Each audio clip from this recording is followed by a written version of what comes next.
आज की breaking news Manoj Kumar ji के द्वारा दी जा रही है कि भीम आर्मी चंद्रशेखर आजाद जी अपने समाज को किस प्रकार से समझाते हुए संविधान के बारे में हम संविधान को किस प्रकार से यूज कर सकते हैं।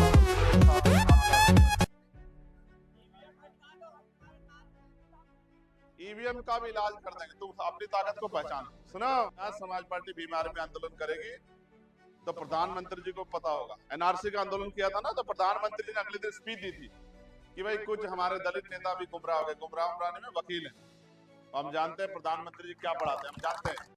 अमीर नहीं हुआ, जिसके पास जमीन नहीं थी उसके पास जमीन नहीं आई, जिसके पास उद्योग धंधे नहीं थे उसके पास उद्योग धंधे नहीं आए, जिसके पास मकान नहीं था उसके पास 15 तारीख को मकान नहीं आ गया कि भाई आजाद हो गए तो सब कुछ आ गया।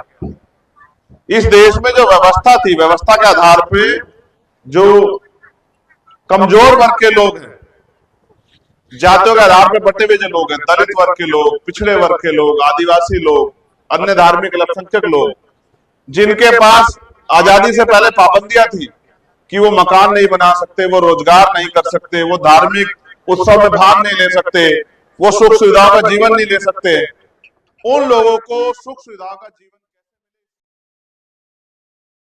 डॉक्टर भीमराव अम्बेडकर जी के बारे में और उनके संविधान के बारे में चंद्रशेखर आजाद जी अपने समाज को समझाते हुए देखिए किस प्रकार से 6 फरवरी को जो ये महानायक कार्यक्रम करने वाले हैं, दिल्ली में जंतर मंतर पर एक धरना देने वाले हैं। ईवीएम प्लस सभी समाज को एकत्रित करने का जो योजना बनाया जा रहा है, उसलिए आप देखिए चंद्रशेखर आजाद जी किस प्रकार से दलितों को समझाते हुए और उनको उत्साह को बढ़ाते हुए आगे बढ़ते हैं जा रहे हैं। सकते हैं, अपने हकों की लड़ाई लड़ सकते हैं। ये सब कहां से मिला? संविधान से। आज अगर मैंने इतने अच्छे कपड़े पहने किसकी वजह से मिले? संविधान की वजह से। आज हमारा मंच सजा किसकी वजह से सजा?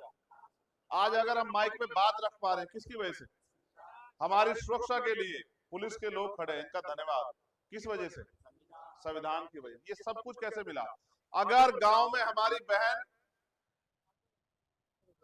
ग्राम पंचायत की मेंबर से लेके प्रधान, बीडीसी, जिला पंचायत, सभासद, पार्षद, चेयरमैन, विधायक, एमपी, मुख्यमंत्री, राज्यपाल, मिनिस्टर, प्रधानमंत्री, राष्ट्रपति अगर बन सकती है तो किस वजह से?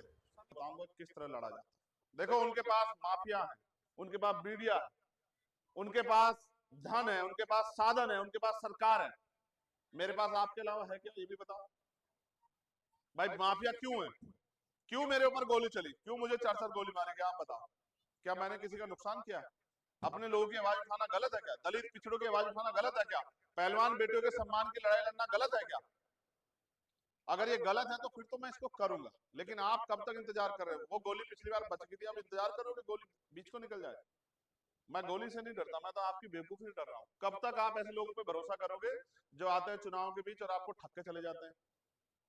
मैं आपसे साथ मांगने आया इस लड़ाई को जीतने के लिए, क्योंकि देखो मेरे जाने के बाद पैसे वाले में आएंगे, वो कहेंगे अरे छोड़ो चंद्रशेखर, क्या इसके पास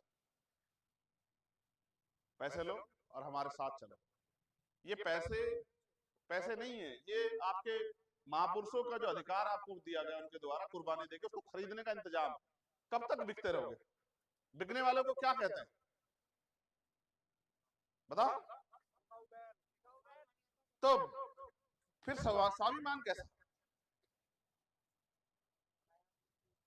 इसलिए मैं आपसे कहना चाहता हूँ कि ये लड़ाई हमें लड़नी है।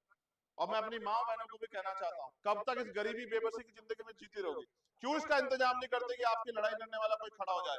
आप नहीं जानते मेरी ताकत को? क्या मैं केंद्र की सरकार को हिला नहीं सकता? क्या बताओ? जितने लोग यहाँ बैठे जानते हैं नहीं जानते? बताओ। जब दिल्ली में गुरुघर टूटा था हिलाई थी नहीं हिलाई थी? बताओ।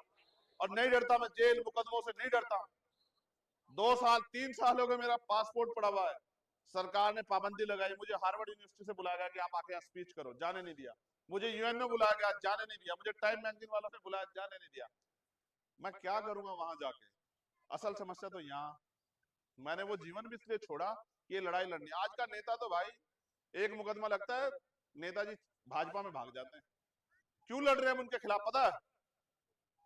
क्योंकि हमने अपने जमीन को गिरवी नहीं रखा और हम लड़ना जानते हैं। और हम ये भी जानते हैं कि हम किनका खून है। और हम ये भी जानते हैं कि बाबा साहब अम्बेडकर ने तब उनसे हार नहीं मानी मान्यवर काशीराम साहब ने तब उनसे हार नहीं मानी। आज तो फिर भी हम पे बहुत कुछ है। आज तो हम पे मेरे बराबर के भाई हैं जो मेरे साथ कंधे से कंधा मिला के लड़ेंगे। हम झुकने वाले नहीं। हम हमेशा लड़ते रहेंगे सदियों सदियों, लेकिन अब लड़ाई आर पार की है। हमें ये जंग जीत के अपनी ताकत बनानी, क्योंकि जब तक हम पे ताकत नहीं होगी हम उनका मुकाबला नहीं कर सकते। वो झूठे मुकदमे लगाएंगे, जेल करेंगे, तमाम तरह की मुसीबतें पैदा करेंगे, लेकिन उनसे डरना नहीं। क्या डरोगे उनसे? तो इस लड़ाई में बताओ कितने लोग साथ दोगे? हाथ खड़ा करो पहले। ईवीएम का भी इलाज कर देंगे, तुम अपनी ताकत को पहचानो। सुनो, अभी एक आंदोलन तो है कल, अब पता नहीं उनको परमिशन मिलेगी नहीं मिलेगी, लेकिन जब आजाद समाज पार्टी बीमार में आंदोलन करेगी तो प्रधानमंत्री जी को पता होगा। एनआरसी का आंदोलन किया था ना, तो प्रधानमंत्री जी ने अगले दिन स्पीच दी थी कि भाई कुछ हमारे दलित नेता भी गुमराह हो गए। गुमराह उमराह में वकील है। हम जानते हैं प्रधानमंत्री जी क्या पढ़ाते हैं, हम जानते हैं, समझ रहे हो। और वो कहाँ है हमारा चुनाव निशान? लाए हो? है?